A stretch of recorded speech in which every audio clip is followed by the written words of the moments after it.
तो आप सभी का हिंदी का पेपर हो चुका है और मैं आशा करता हूं कि वो आपका बहुत अच्छा गया होगा। लेकिन मेरे भाई अब बारी है अपने नेक्स्ट पेपर की। पिछला पेपर कैसा गया कैसा नहीं गया उसके बारे में सोचने की, ये क्वेश्चन छूट गया, वो नहीं किया, वो ये नहीं किया, उसके चक्कर में अब बिल्कुल मत सोचिए। आप बदल तो सकते नहीं उस चीज को। अब अपने नेक्स्ट पेपर पर पूरा का पूरा ध्यान लगाइए। 20 तारीख को आपका जो है सामाजिक विज्ञान का पेपर है, उसके लिए मैं यहाँ पर मोस्ट इंपॉर्टेंट क्वेश्चन लेकर के आया हूँ। आपको दिखाई दे रहा होगा ये कितना ज्यादा बार पूछा गया है। फटाफट से इन सभी क्वेश्चंस को हम डिस्कस कर लेते हैं। तो आइए यहाँ पर जो भी यहाँ पर क्वेश्चन मैं पहले आपको पढ़ के दिखा दे रहा हूँ। क्या है? फ्रांसीसी क्रांति आपका टॉपिक है। यूरोप में राष्ट्रवाद का मोस्ट इंपॉर्टेंट टॉपिक है। यूरोप में राष्ट्रवाद का उदय जो पहला चैप्टर है उसका अत्यंत महत्वपूर्ण टॉपिक है। तो फ्रांस की क्रांति के क्या कारण थे, किन्हीं 4 कारणों का उल्लेख कीजिए। फ्रांस की क्रांति कब हुई थी? कब हुई थी फ्रांस की क्रांति? बहुविकल्पीय प्रश्न के लिए मोस्ट वांटेड क्वेश्चन है मेरे भाई। बहुविकल्पीय प्रश्न में ये सवाल अब 3 से 4 सेटों में आएगा। ये सवाल आप लिख के ले लीजिए। उसके बाद यहाँ पर क्या, फ्रांस की क्रांति से संबंधित 2 दार्शनिकों के नाम, ये भी मोस्ट इंपॉर्टेंट है। 1789 में फ्रांस की में किस प्रकार का शासन था, ये भी आपको बताना है। फ्रांस की क्रांति मतलब ये सभी क्वेश्चन, फ्रांसीसी क्रांति आज एकदम मतलब आपके दिलो दिमाग में बैठ जाएगी।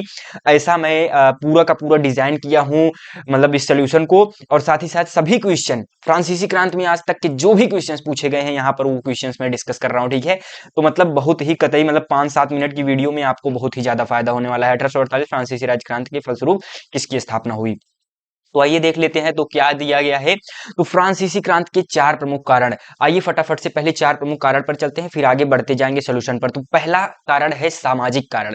सामाजिक कारण में सामाजिक असमानता और जन्म के आधार पर विशेषाधिकार, ये जो है फ्रांसीसी क्रांति के 2 प्रमुख कारण थे, जिनमें मतलब 2 सब प्रमुख कारण थे। तो यहाँ पर प्रमुख कारण सामाजिक कारण है, उसमें तृतीय वर्ग भारी करो, भोजन की कमी और शोषण से पीड़ित था। उसके बाद मेरे भाई यहाँ पर जो है जन्म के आधार पर विशेषाधिकार, फ्रांसीसी समाज में जन्म के आधार पर विशेषाधिकार प्रदान किया गया था। यानी जन्म से ही उनको अधिकार, जैसे कुछ व्यक्ति विशेष को जन्म अगर अच्छे जगह पर उन्होंने जन्म लिया, अच्छे परिवार में लिया है, तो उनको पहले से ही बहुत ज्यादा फायदा सुविधा मिलेगा। और उन्होंने अगर निम्न वर्ग के परिवार में जन्म लिया है तो उन्हें कुछ फायदा या बहुत ही कम फायदा मिलेगा, या उनके साथ बुरा व्यवहार किया जाएगा, ठीक। तो कुलीन एवं पादरी वर्ग के लोगों को सभी प्रकार से अधिकार प्रदान थे, ठीक है। कुलीन और पादरी वर्ग को, इसको आपको पता होना चाहिए। जबकि किसान, मजदूर और व्यापारियों के पास किसी भी प्रकार का विशेषाधिकार नहीं था। कुलीन का अर्थ यानी उनके पास सब कुछ होगा। कुल कुल यानी उनके पास लगभग समझ लीजिए सब कुछ होगा। परिवार होता है वैसे, लेकिन एक तरीके से मतलब पूरा, जैसे कुल अभी हम लोग जो अपने भाषा में ठेठ भाषा में बात करते हैं उस हिसाब से कुल है, तो उस हिसाब से समझ लो कि मतलब सर्वगुण संपन्न है, मतलब इनके पास सारी चीजें सुविधाएं हैं। लेकिन वहीं जो मेरे भाई किसान, मजदूर और व्यापारी हैं, उनके पास कोई भी विशेषाधिकार नहीं है, ठीक है। और आगे बढ़ते हैं, दूसरा राजनीतिक कारण। मेरे भाई अगर आप इस तरीके से बोर्ड एग्जाम में लिख करके आ रहे हो, उसी फॉर्मेट में मैं बना करके लेकर के आया हूँ सॉल्यूशन। और साथ ही साथ पूरा का पूरा टॉपिक आपको डिस्कस करा रहा हूँ, इससे बाहर क्या ही आएगा। तो राजनीतिक कारण, ठीक। निरंकुश राजशाही, लुई 16वें की खराब नीति। राजा लुई 16 पूर्ण सत्ता रखते थे और जनता की राय को दरकिनार करते थे, यानी वो राजशाही शासन रखते थे, लोकतंत्र को बिल्कुल भी नहीं मानते थे, राजा वाला व्यवहार करते थे। और लुई 16वें की खराब नीति, कुलीन वर्ग को विशेषाधिकार प्राप्त था, जबकि आम जनता भारी कर के बोझ में दब गया था। मतलब आम जनता से वो बहुत ज्यादा कर लेते थे और कुलीन वर्ग को कर नहीं देना पड़ता था, उनके पास बहुत सारे अधिकार प्राप्त थे। तो ये राजनीतिक कारण था। आर्थिक कारण में क्या था?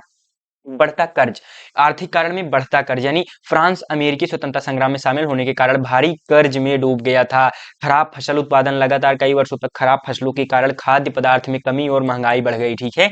इस कारण से मेरे भाई खराब फसल उत्पादन की वजह से आर्थिक कारण में कमी आई, गिरावट आई, जिस कारण से हमारा जो है फ्रांसीसी क्रांति और एक नया मोड़ ले पड़ा, ठीक। और उसके बाद आखिरी कारण आपको तत्कालिक कारण लिख देना है। 1789 में कर बढ़ाने का प्रस्ताव और स्टेट जनरल की बैठक में स्टेट के आधार पर मतदान। तो 4 से 6 अंक का सवाल आएगा अगर आपने ये 4 हेडिंग लिख दी ना, इससे बाहर मतलब एक भी अंक एग्जामिनर आपके नहीं काट पाएंगे मेरे भाई। यहाँ पर फ्रांस की क्रांति कब हुई? तो 5 मई 1789 ईस्वी में। कोई 12 बजे रात को नींद में भी आपसे उठा करके पूछ ले तो ये सवाल आपको आना चाहिए, ठीक है। 1789 ईस्वी में, 1789 में फ्रांस में असीमित राजतंत्र था। कैसा राजतंत्र था? असीमित राजतंत्र, ठीक है। मॉन्टेस्क्यू एवं रूसो फ्रांसीसी क्रांति के 2 प्रमुख दार्शनिक थे। 2 प्रमुख दार्शनिक मॉन्टेस्क्यू एवं रूसो। 1848 की फ्रांसीसी राज्य क्रांति के फलस्वरूप गणतंत्र की स्थापना हुई। तो ओवरऑल मैंने यहाँ पर सभी के सभी क्वेश्चंस लगभग डिस्कस कर दिए हैं मेरे भाई। और एक बात और, अभी तक अगर मेरे भाई आपने संस्कृत में कुछ तैयारी नहीं करी है, तो यहाँ पर मैं एक 27 फरवरी को दोपहर मतलब लगभग शाम 4 बजे के करीब ये एक महामैराथन वाली क्लास आने वाली है। यहाँ पर आखिरी बार 100 में 100 की दहाड़ वाली क्लास आने वाली है। संस्कृत का पेपर 28 फरवरी को यहीं से आएगा मेरे भाई। तो इसको नोटिफिकेशन ऑन कर लीजिए। अगर आप 500 लाइक अगर पूरा कराते हैं तो मेरे भाई, अगर आप 500 लाइक पूरा कराते हैं तो लगभग जो 7 सेट आपके आने हैं बोर्ड एग्जाम में, यहाँ पर 7 सेट मैंने रखा हुआ है। ये जो 7 सेट आपके बोर्ड एग्जाम में आने वाले हैं वो पूरा का पूरा सेट मतलब मैं फुल टू फुल सोल्यूशन आपको लाइव कराऊंगा। उसको 500 लाइक आएगा तब, ठीक है। इस कारण से इस पर जाकर के होम पेज पर ये है, आप जाकर के उस पर क्लिक करके नोटिफिकेशन ऑन कर दीजिए। और साथ ही साथ मेरे भाई उसके नीचे आपको होम पेज पर ही ये दिखाई देगा 5 दिन में संस्कृत। अगर आपने कुछ नहीं पढ़ा है तो धीरे धीरे यहाँ से भी आप तैयारी कर सकते हैं, ठीक है। तो ये वहां पर वीडियोज, यहाँ पर 4 घंटे की वीडियो मतलब लगभग 8-10 घंटे में मैंने पूरी संस्कृत पढ़ा दी है, ठीक है। तो वो भी वहां पर आप देख सकते हैं। और मेरे भाई जैसा कि फ्रांसीसी क्रांति का ये मोस्ट इंपॉर्टेंट टॉपिक खत्म होता हुआ, साथ ही साथ जाने से पहले मेरे भाई स्क्रीन पर आपको एक वीडियो दिखाई दे रहा होगा, मोस्ट इंपॉर्टेंट टॉपिक्स की प्लेलिस्ट दिखाई दे रही होगी, उस पर क्लिक कीजिए। वहां पर मैं इसी प्रकार से मोस्ट इंपॉर्टेंट टॉपिक्स लेकर के आ रहा हूं। तो हाँ, मैं आपसे वही मिलता हूं, तब तक के लिए चलते हैं मेरे मित्रों। धन्यवाद। राधा स्वामी।